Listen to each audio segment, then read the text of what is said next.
Hello प्यारे बच्चों, तो कैसे हैं आप सभी लोग। आज हम करने वाले हैं 12.1 के क्वेश्चंस। तो पिछली क्लास में हमने इसका इंट्रोडक्शन पढ़ा, तो पहले आप वो क्लास देख लें। तो आज हम पढ़ने वाले हैं 12.1 और लेते हैं क्वेश्चन नंबर 1 और देखते हैं किस किस प्रकार से हमें क्वेश्चन को सोल्व करना है। देखिए, पहला क्वेश्चन अपने पास है, ये रहा। देखिए, सेम मेथड है, सारे सवालों में सेम मेथड, दो टाइप के क्वेश्चन है और उसमें भी लास्ट में जाकर थोड़ा सा अलग है।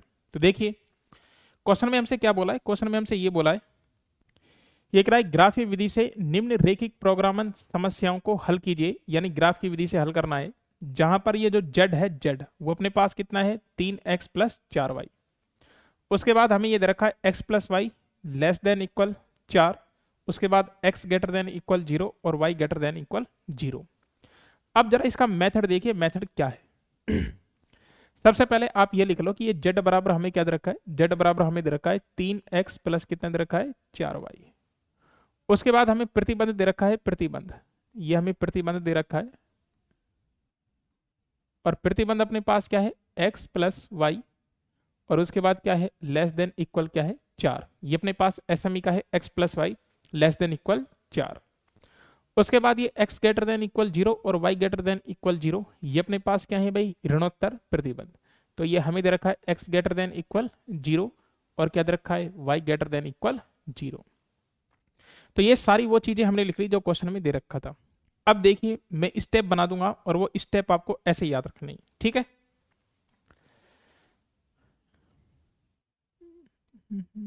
देखिए, स्टेप फर्स्ट अपने पास ये है, स्टेप फर्स्ट। स्टेप फर्स्ट में क्या करना है, जो भी आपको ये असमीकरण दे रखे हैं, जो भी प्रतिबंध दे रखे हैं, इनको आप किस में बदलोगे, समीकरण में बदलोगे, ठीक बात। तो हम ये लिख देते हैं क्या, असमीकरण को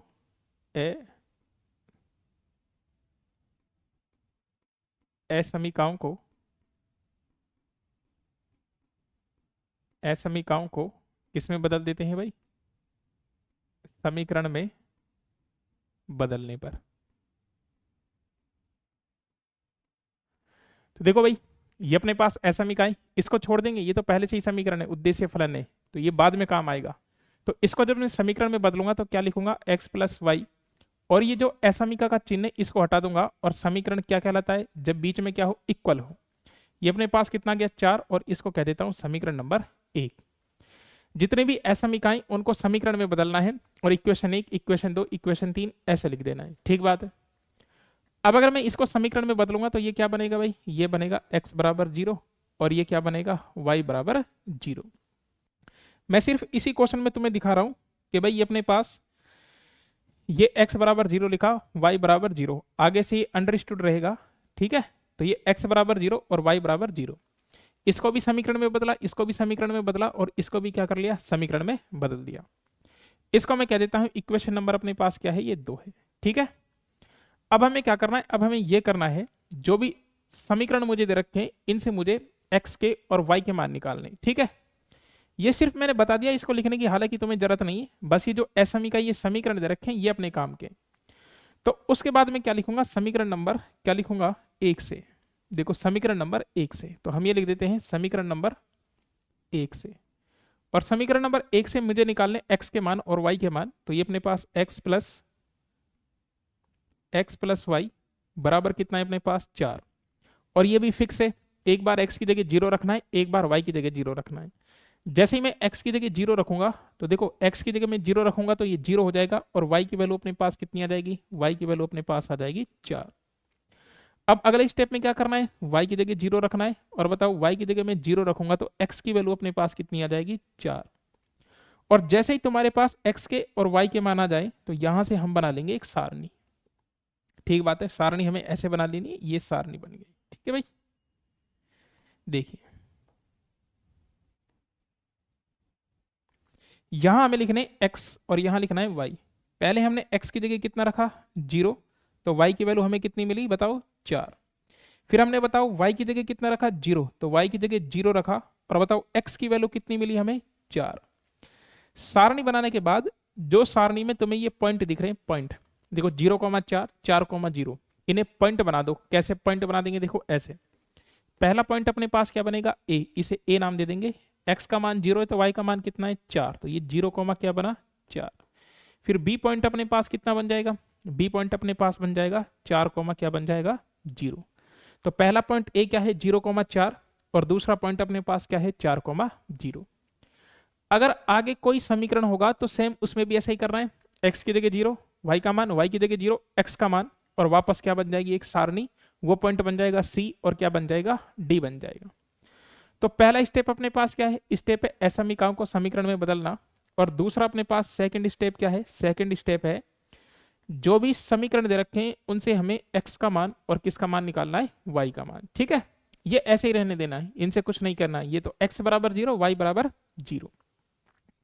जैसे ही सभी समीकरणों के तुम्हारे पास मान आ जाए सारणी बना लो और पॉइंट बना लो। अब तुम्हें क्या करना है, अब ये करना है जो भी अपनी असमीका थी, कौन सी असमीका है, देखो ये रही, इस असमीका को मूल बिंदु से क्या करना है गुजारना है।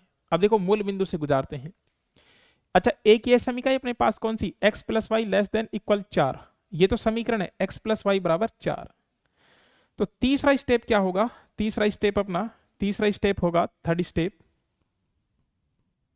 असमीका को, असमीका को किससे गुजारना है, मूल बिंदु, असमीका को मूल बिंदु 0,0 से गुजारने पर। असमीका को मूल बिंदु 0,0 से गुजारेंगे। पहले असमीका लिखो, असमीका अपनी क्या है x plus Y less than equal क्या है 4। तो मैं ये लिख देता हूं क्या है भाई, x plus Y less than equal कितना है 4।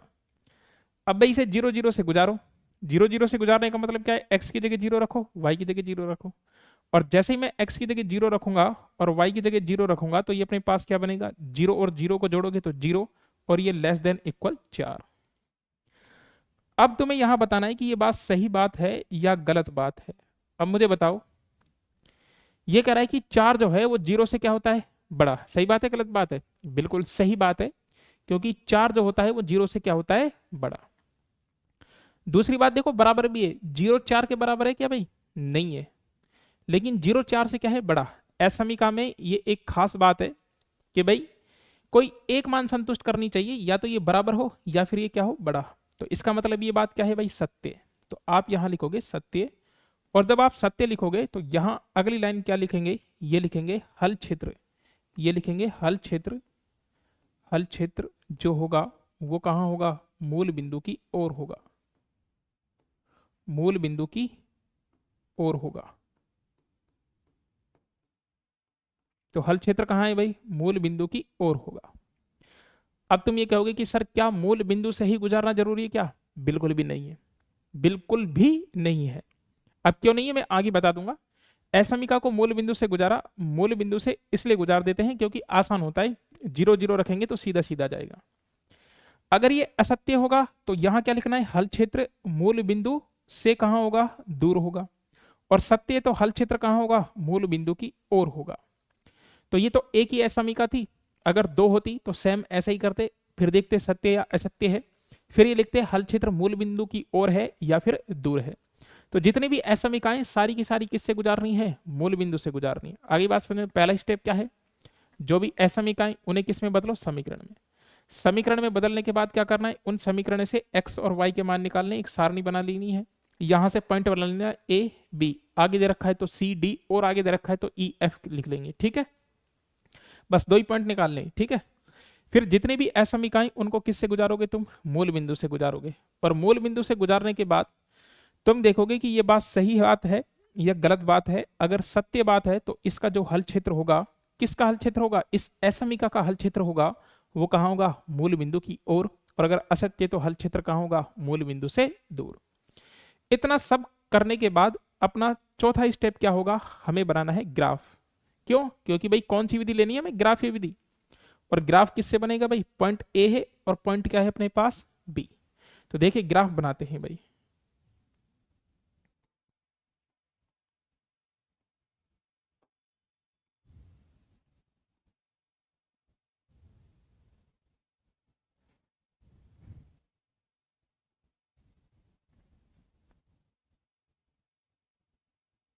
देखिए अब ग्राफ हमें बनाना है, ये अपने पास अक्ष हो गया एक्स और एक्स डैश, ये हो गया वाई और ये हो गया वाई डैश। एक बात याद रखनी, क्या देखो ग्राफ में अपने पास वैल्यू कहां तक है बताओ, 4 तक वैल्यू है।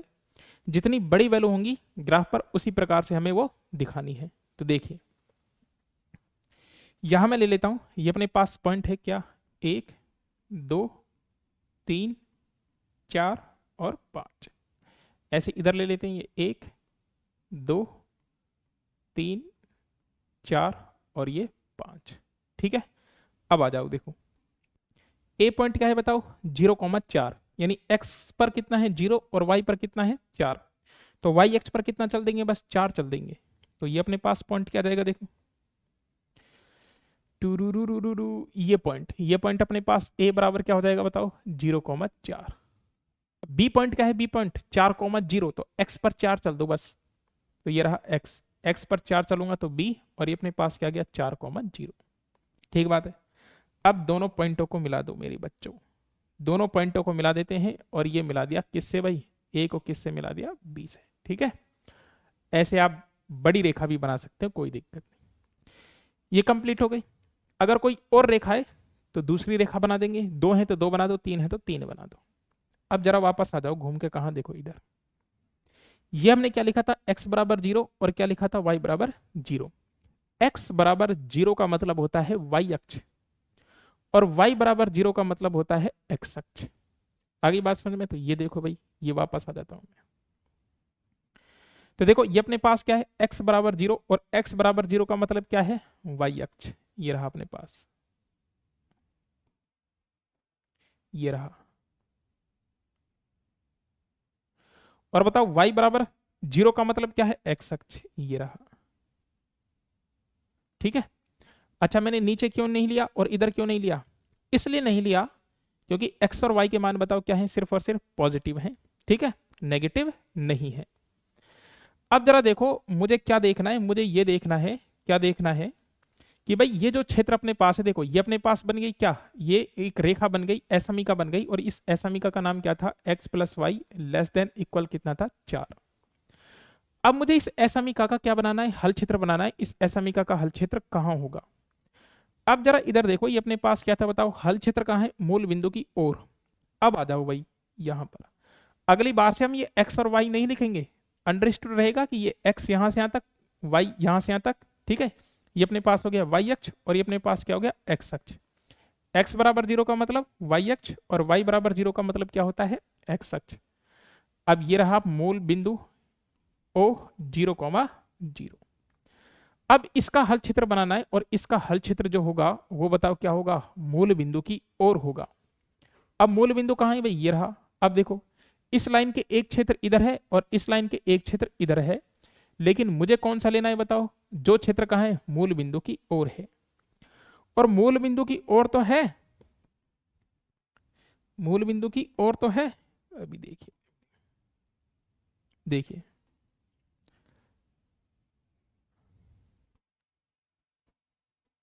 ये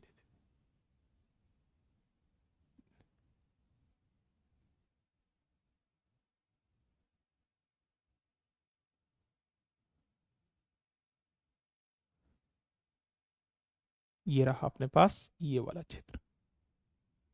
ये अपने पास क्या है भाई, ये अपने पास है ऐसा क्षेत्र। कैसा क्षेत्र, किसका क्षेत्र है बताओ, x plus Y less than equal 4। इसका हल क्षेत्र कहां है, मूल बिंदु की ओर। अब तुम ये कहोगे कि सर इधर क्यों नहीं लिया, भाई ले लो इधर, कोई बात नहीं, लो, तुम्हारी अगर मर्जी है लेने की तो ले लो, ये लो। देखो इसका हल क्षेत्र कहां आएगा, ऐसे इधर की ओर आएगा, ऐसे आएगा, ऐसे। लेकिन मेरे लल्लू लाल, मेरे प्यारे बालक, मुझे हल क्षेत्र कौन सा लेना है, सिर्फ और सिर्फ पहले चतुर्थांश वाला। क्यों गुरुजी, क्यों लेना है, क्योंकि x और y जो है अपने पास वो क्या है बताओ, धनात्मक है, यानी पॉजिटिव है। और बताओ x और y दोनों पॉजिटिव कहां होते हैं बताओ, पहले चतुर्थांश में होते हैं। मैं ऐसा भी कह सकता हूं, ये देखो x बराबर 0, ये x बराबर क्या है अपने पास 0, x बराबर 0 का मतलब y अक्ष, और ये क्या है y बराबर 0 यानी x अक्ष।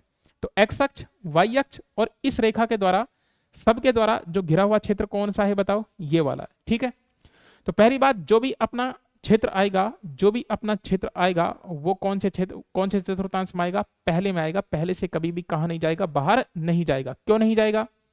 क्योंकि x ग्रेटर देन इक्वल क्या है बताओ, x ग्रेटर देन इक्वल 0 है और y ग्रेटर देन इक्वल 0, यानी x और y दोनों क्या है, धनात्मक, और दोनों धनात्मक बताओ कहाँ मिलते हैं, पहले चतुर्थांश में मिलते हैं। इसलिए ये जो हल क्षेत्र तुम बनाओगे वो बना तो ऐसे देना, लेकिन जब कॉमन एरिया दिखाओगे तो कॉमन एरिया सिर्फ और सिर्फ कौन से में आएगा, पहले में आएगा, पहले से बाहर नहीं जाएगा। तो ये देखो, ये अपने पास ये जो एरिया है ये हमें कहाँ रखना है भाई, ये हमें रखना है पहले में, ठीक है। अब जरा मैं इस क्षेत्र को देख लेता हूं भाई। ये अपने पास ये जो क्षेत्र है, जो मैंने ये गहरा किया है, काला किया है, ये कौन कौन से पॉइंट से बताओ घिरा हुआ है। एक पॉइंट अपने पास है ए, एक पॉइंट बी, और एक पॉइंट अपने पास क्या है बताओ, ओ।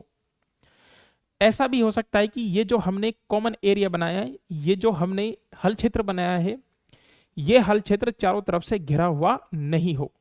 अगर चारों तरफ से घिरा हुआ है तो इसे मैं कहूंगा परिबद्ध, परिबद्ध हल क्षेत्र, परिबद्ध क्षेत्र, परिबद्ध क्षेत्र। और अगर ये चारों तरफ घिरा हुआ नहीं है तो इस क्षेत्र को मैं क्या कहूंगा, अपरिबद्ध क्षेत्र। उसकी कहानी थोड़ी सी अलग है। अब मैं देख लूंगा कि भाई ये जो परिबद्ध क्षेत्र है ये कौन कौन से पॉइंट से घिरा हुआ है। एक ए है, एक बी है, और एक क्या है बताओ, ओ। यही तो अपना क्या है, सुसंगत हल क्षेत्र, जहां सभी असमीकाएं क्या करती हैं बताओ, संतुष्ट करती हैं। कैसे गुरुजी, कैसे बताओ, कैसे करती हैं? देख मेरे लल्लू लालो, एक क्वेश्चन में सब कहानी बता देता हूं तुम्हें। x ग्रेटर देन इक्वल 0 था, y ग्रेटर देन इक्वल 0 था, एक क्या था, x प्लस वाई, और लेस देन इक्वल क्या था बताओ, 4। ये अपने पास क्या है, एक असमीका है। ये अपने पास x greater than equal 0, y greater than equal 0। ये ऐसा क्षेत्र है जो इन सभी को क्या करेगा, संतुष्ट करेगा। गुरुजी कैसे करेगा? ऐसे करेगा, देखो मेरे लल्लू लालो, ऐसे करेगा। मैं मान के चलो ये पॉइंट लेता हूं, जैसे ये अपने पास एक पॉइंट है, यहां पर आसानी से दिख जाएगा। ये अपने पास क्या है, ये अपने पास पॉइंट है 1,1, ऐसा ही है भाई। भाई x अक्ष पर 1 और y अक्ष पर 1, आ गई बात समझ में? यानी x का मान कितना है 1 और y का मान कितना है 1, आ गई बात समझ में? अब जरा देखो, तो मैं क्या लिखूंगा जरा देखो, यहां मैं x का मान अगर मैं 1 रखूंगा तो 1 ग्रेटर देन इक्वल 0, y का मान मैं 1 रखूंगा तो क्या लिखूंगा, 1 ग्रेटर देन इक्वल 0। और बताओ x और y दोनों की जगह 1 रखूंगा तो 1 प्लस 1 लेस देन इक्वल 4, यानी 2 लेस देन इक्वल क्या गया, 4। मुझे बताओ क्या 1 0 से बड़ा होता है क्या? बिल्कुल होता है, एकदम ओके। क्या 1 0 से बड़ा होता है क्या? बिल्कुल एकदम। क्या 4 2 से बड़ा होता है क्या? बिल्कुल एकदम ओके। इसका मतलब ये जो पॉइंट 1,1 मैंने इस सुसंगत हल क्षेत्र में से लिया है, ये सभी प्रतिबंधों को क्या कर रहा है, संतुष्ट कर रहा है। और अगर ये संतुष्ट करेगा तो इसका मतलब अपना सुसंगत हल क्षेत्र कौन सा होगा, ये होगा। अब तुम कहोगे सर जी बाहर क्यों नहीं लिया, बाहर क्यों नहीं लिया? देख बेटा, बाहर इसलिए नहीं लिया, अगर बाई चांस तो इधर कूद जाता, किधर कूद जाता, इधर। मान के चलो मैं ये पॉइंट लेता हूं -1, तो अगर मैं -1 लूंगा, मान के चलो ये पॉइंट अपने पास क्या है, x का मान -1 और y का मान कितना है बताओ, 1। लेकिन जैसे ही तू x की जगह, जैसे ही तू x की जगह -1 रखेगा तो ये असमीका क्या बनेगी, -1 ग्रेटर देन इक्वल 0। क्या -1 0 के बराबर होता है क्या? नहीं हो रहा। क्या -1 0 से बड़ा होता है क्या? नहीं होता। तो बताओ ये किसे संतुष्ट नहीं करेगा, इसे संतुष्ट नहीं करेगा। इसलिए जो भी सुसंगत हल क्षेत्र आएगा वो कौन से में आएगा, पहले में आएगा। आगे बात समझ में? तो ये हटा देता हूं भाई। देखो तो मेरे प्यारे बच्चों, क्या बात समझ में आई है? ये बात समझ में आई है। ये ऐसा क्षेत्र है जो सभी असमीकाओं को संतुष्ट करता है, और सभी असमीकाओं को संतुष्ट करेगा तो ऐसा क्षेत्र क्या होगा, सुसंगत हल क्षेत्र। और ये कौन कौन से पॉइंट से घिरा हुआ है, ए से, बी से और ओ से। बस अब एक सारणी बना लो। देखो तो मैं एक सारणी बना के इस क्वेश्चन का खात्मा कर देता हूं। ये लो भाई, कहां बना देते हैं, यहीं बना देते हैं।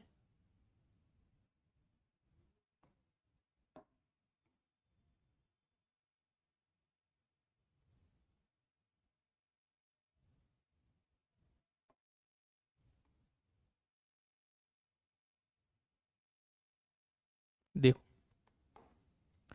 ये मैं कह देता हूं बिंदु, ठीक है। यहां पर अपने पास क्या है भाई, बिंदु। और यहां जेड बराबर है, जेड क्या था भाई, जेड 3x प्लस 4y। क्योंकि मुझे अधिकतम या न्यूनतम मान तो निकालना है, तो मैं क्या लिखूंगा भाई, 3x प्लस क्या लिखूंगा, 4y। तो ये अपने पास था 3x प्लस 4y। अब बारी है जेड की। किसकी बारी है? जेड की बारी है। तो आ जाओ, कहाँ आ जाओ, इधर आ जाओ। कहाँ गया, कहाँ गया, ये रहा। देखो अब जेड की बारी है भाई।